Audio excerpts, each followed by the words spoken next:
Good morning students. आज की class है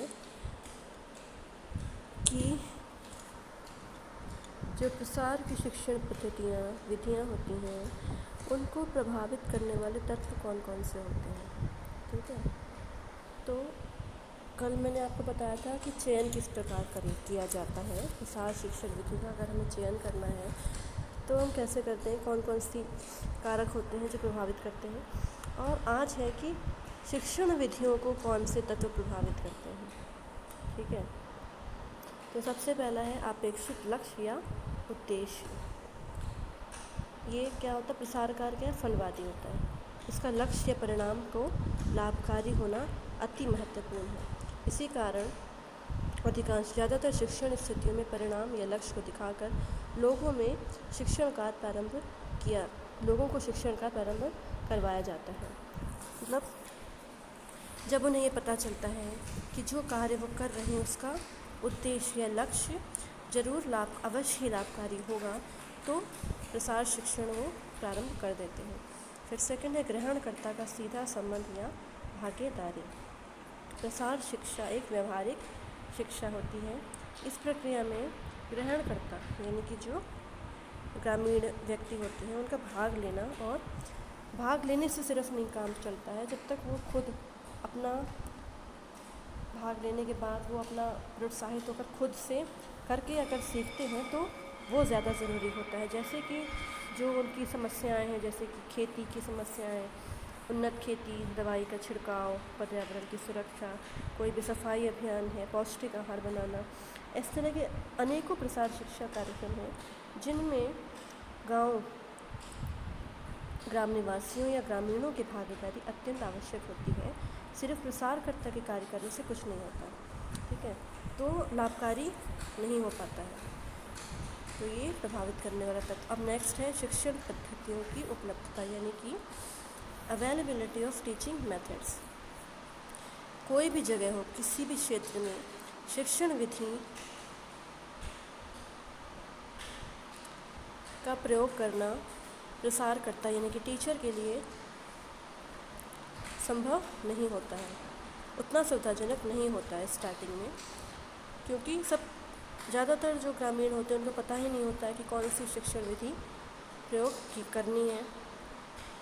और प्रसारकर्ता यानी कि एक्सटेंशन जो वर्कर होते हैं या टीचर, वो अपनी नॉलेज के अकॉर्डिंग क्या कर पाते, वो कर ही नहीं पाते। जो जितने भी स्थानीय संसाधन जो जिसे हम कहते हैं कि अवेलेबल रिसोर्स होते हैं, उनका प्रयोग वो नहीं कर पाते हैं।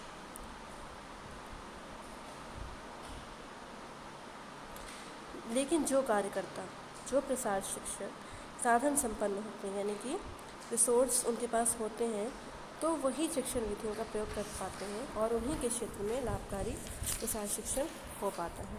तो शिक्षण विधि का प्रयोग करना भी आना चाहिए। और कौन सी शिक्षण विधियाँ चाहिए रिसोर्सेज के लिए, मतलब शिक्षक को भी रिसोर्सफुल होना चाहिए, उसको नॉलेज होनी चाहिए।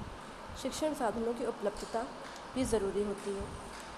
प्रसार शिक्षा के अंतर्गत अनेकों शिक्षण साधनों का प्रयोग किया जाता है, जैसे कि जनरेटर, ठीक है, projector, camera, screen amplifier, microphone, video cassette recorder, television हो गया, रेडियो, ट्रांजिस्टर, इस तरह के महंगे महंगे साधन भी प्रयोग किए जाते हैं। और graph board, flannel board, black board, Petromax, इस तरह के साधन भी प्रयोग किए जाते हैं। खेतों में जो साधन उपकरण प्रयोग में लाए जाते हैं, जैसे कि स्प्रेयर, जिससे कि हम दवा का छिड़काव करते हैं, कटाई मशीन हो गई, ट्रैक्टर हो गए, बीज छिड़कने की मशीन, ये सब भी डिमॉन्स्ट्रेशन यानी कि प्रदर्शन में सहायक होते हैं। ये सारे उपकरण, अगर इनका अभाव है तो शिक्षा क्या होती है, नकारात्मक सिद्ध हो जाती है। फिर समय की उपलब्धता, समय के जो सिखाने वाले हैं और सीखने वाले दोनों के पास समय होना चाहिए। अगर एक के पास समय है, दूसरे के पास समय नहीं है, तो शिक्षण प्रक्रिया सफल नहीं हो पाती है। फिर स्थानीय स्थितियाँ यानी कि लोकल कंडीशंस। स्थानीय स्थितियाँ भी बहुत तरीके से प्रभावित करती हैं। ग्रामीणों का पॉजिटिव नहीं है, वो बिल्कुल उनका नकारात्मक रवैया अगर वो अपनाते हैं, ठीक है, अंधविश्वास रीति रिवाज उनके अलग होते हैं। ग्रामीणों का नेतृत्व जो कोई करता है, अगर वो नकारात्मक स्थिति पैदा कर रहा है तो उस वजह से भी शिक्षण कार्य सफल नहीं हो पाता है। फिर प्रसारकर्ता या शिक्षक की कार्य क्षमता। अब शिक्षण को प्रभावकारी, रुचिकर, ठीक है, प्रभावशाली बनाना शिक्षक की ही या प्रसारकर्ता की ही योग्यता के पर आधारित होता है। ठीक है, वो उसकी जिम्मेदारी होती है कि किस प्रकार से अपने शिक्षण कार्य को वो प्रभावी कर सके। तो अगर वो योग्य नहीं है, उसमें कार्यकुशलता नहीं है सिखाने वाले की, तो शिक्षण कार्य भी सफल नहीं हो पाता है। शिक्षण विधि की प्रभावशीलता पर का भी प्रभाव अत्यधिक पड़ता है।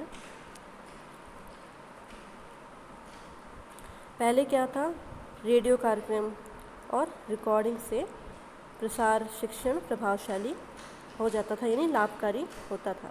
लेकिन ये क्या है, चेंज, ठीक है, हर समय चेंजेस होते रहते हैं। तो जैसे जैसे नए साधनों का विकास, नई तकनीकों का विकास होता है, पुरानी तकनीकें उतनी प्रभावकारी सिद्ध नहीं होती, क्योंकि नई तकनीकें आ जाती हैं और लोग उन्हीं को ज़्यादा यूज़ करते हैं, ज़्यादा देखते हैं। तो टेलीविज़न और आज के पहले रेडियो कार्यक्रम होते थे, लेकिन अब आजकल क्या है, टेलीविज़न है, वीडियो है, जिससे क्या है, प्रसार शिक्षण प्रभावशाली बन चुका है।